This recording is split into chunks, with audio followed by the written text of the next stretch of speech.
Hello， 各位粉絲、各位朋友，大家好！今日咧又係嚟到 Miki 幸福家庭呢個頻道啦。咁今日咧都係冇做歌啊有，咁咧唯有自己成長啦，自己開始拍片啦。咁希望今日呢條視頻你哋會中意啦。咁今日咧就冇人帶住我咧，我就講一個一連3集嘅一個分享啦。咁咧今日咧最主要咧就係想俾大家認識下我啦。咁今日嘅主題就係究竟 Miki 老師係點樣由小學畢業，然之後都可以追逐到自己嘅夢想咧？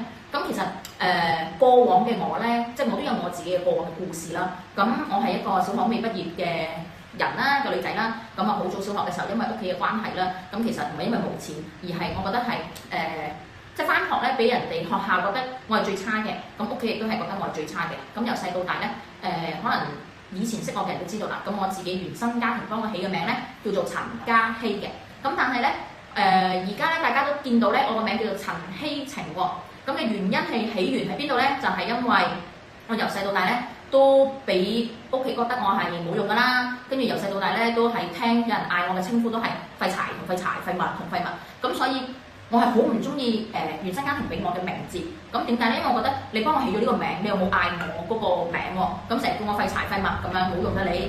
全個家族啊，最低學歷嗰個就係你啦咁樣。咁基於咁樣嘅情況下咧，我覺得其實我讀書係有咩用咧？我讀書係為咗證明啲乜嘢咧？咁其實我真係唔知。咁所以當其時咧，我就硬住頭皮啦，咁就冇去再讀書。小學畢業咗之後，咁其實你話我想唔想去讀書咧？想嘅，因為我想脫離原生家庭。咁但係我覺得讀書仲痛苦，因為你會有機會有測驗合格啦。我試過係為咗數學59分爭1分，嗰個恐懼係我喺學校我就走咗去啦。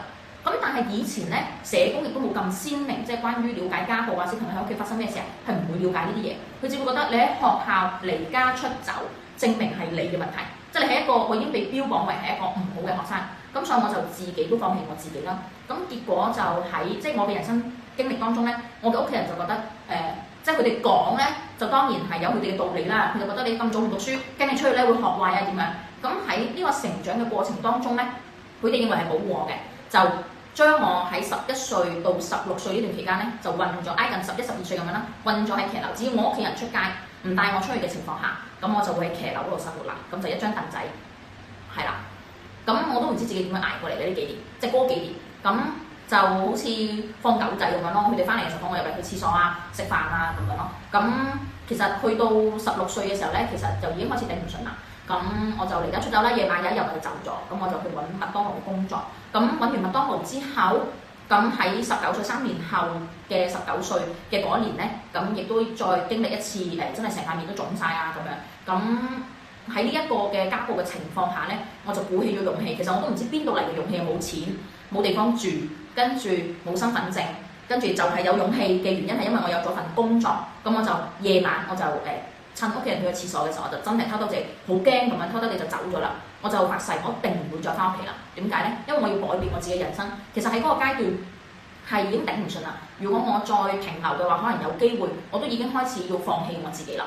咁所以其實但係喺我再搬出嚟嘅時候，離家出走咗之後，我嘅心路歷程，我全部我都係同自己講一句，我一定要靠自己，我一定要成功。成功嘅定義並唔係我要有幾有錢，或者我要出人頭地定係點樣。其實當其時嗰個諗法咧係好簡單，只係一樣嘢，求生，有地方住，出糧可以租到屋，有地方住，有飯食。咁喺頭，我最記得係頭3個月嘅期間咧，因為都感恩嘅，當其時麥當勞嘅朋友仔咧都借夾錢借俾我去租屋啦，咁令到我有咗第一步嘅勇氣離開咗屋企，然後去重新去建立我嘅命運同埋我嘅目標。咁我就開始讀夜校啦，跟住然後都真係太辛苦，真係頂唔順。跟住然之後咧，我就停咗一段時間冇讀嘅情況就努力做嘢啦。跟住喺我20歲應該1年2年後咧，我就開始入咗賭場做嘢。當我入咗賭場做嘢嘅時候咧，個薪金就開始漲咗1倍啦。當漲咗1倍之後，我就開始去儲錢啦，跟住就不停喺乜嘢咧還錢嘅路上，因為我係好重視承諾嘅人嚟嘅。咁喺還錢嘅路上啦，跟住不停還錢，跟住不停去揾嘢做，反正50蚊一個鐘，幾多錢一個鐘。我做完賭場之後咧，我都放工，我做 part time 我都去做。咁嘅原因係因為我希望我自己還完錢之後，我都可以儲錢，可以再重新供自己讀書啦咁樣。咁喺即係不負自己咁勤力咧嘅情況下，咁都有遇到好多挫折嘅，例如冇錢交租啦，冇錢交租啦，跟住買一包嗰啲印尼撈麵啊，一袋嗰啲印尼撈麵咧，一袋印尼撈麵有5、6個咁樣啦嚇，跟住10零蚊嘅啫，咁咧我就即係可以講係一個麵都分開2餐食，即係呢啲辛酸史咧，其實所以我好認同一樣嘢，成功係唔會有必然嘅，成功係你唔會無啦啦，因為你幸運，當然個天會睇住我哋嘅，即係如果我哋係行正事、行正軌、做正事嘅話，抱住善良嘅心，咁。啱啱講到啦，就係點解由小學畢業可以去到追逐我嘅夢想做老師啦，跟住為小朋友服務咧，就係因為喺呢個過程當中，咁我亦都遇到我自己嘅恩師啦，咁佢肯真係佢肯無條件去相信我啦，跟住亦都借錢俾我，亦都同我講你一定要讀書，你一定要學習。咁結果我就走上咗呢條路，我借銀行啦、借錢啦，跟住每個月還貸款啦，我都要供自己讀書，跟住要供自己讀書啦，去學唔同嘅專業啦，然而先去到今日嘅我。即係我想分享呢一樣嘢，係想話俾大家聽。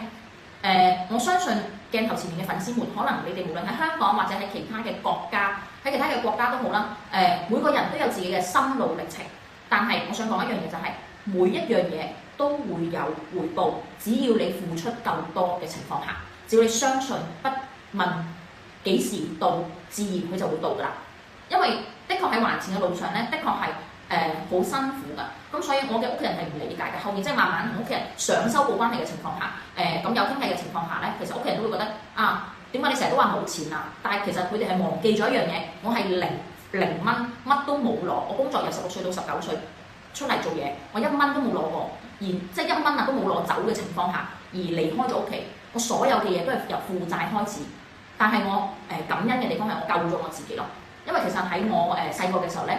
我都試過喺瞞住屋企人嘅情況下，都有即係戒手戒過2次，即係但係以前係唔識嘅，即係冇呢啲認知啊。咁啊喺度借知人哋把脈咧，係喺呢度脈，咁所以呢度都有2條痕咯。咁咧我就攞住邊度係跳動脈咧，咁我就戒邊度。咁但係咧可能戒唔中啊，咁嘅情況下咧，戒手其實都真係痛嘅。咁其實所以喺嗰刻數，我喺之前嘅分享度我都講，其實喺你嘅情緒崩潰嘅情況下，呢啲真係唔算係啲乜嘢嘅痛。你係好想喺我做呢個動作嘅時候，我係好想見到留啦，留多啲啦，做乜唔留多啲啊？點樣可以留多啲啊？點樣可以留多啲？留多啲我先至可以快啲去乜嘢？即係其實已經係想放棄自己啦。第一、第二樣嘢係我好想去重新我個生命，重新去做一個選擇。即係如果你問我如果俾你再揀多次，以前啊，如果係嗰個 moment 嘅我嘅話，我會點樣做咧？我諗我都係唔會選擇戒手。我希望盡快去了結，然後重新一個新嘅生命。因為係太辛苦啦，太辛苦，你唔會知道幾時嘅痛苦、幾時嘅疼痛係會嚟，而且冇人救到你。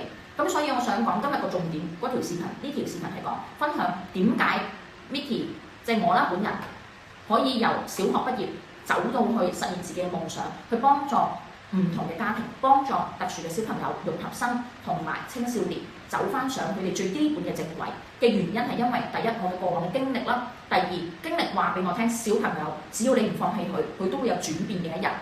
第三，小朋友未必係你哋心目中想得咁壞㗎。以前我喺我嘅親戚朋友當中，我媽打我嘅時候，我啲舅父係講咩？啱㗎啦，打多佢幾下啦。呢啲人啊要打佢㗎。哇！我上轉下轉係已經被打到爛晒，都繼續咁樣。我真係覺得，即係而家講翻咧，我就會覺得哇咩人嚟㗎？冇人性嘅，唔夠我嘅係嘛？第二就係、一個老師係真係可以改變到一個學生嘅一生，佢嘅往後嘅一生。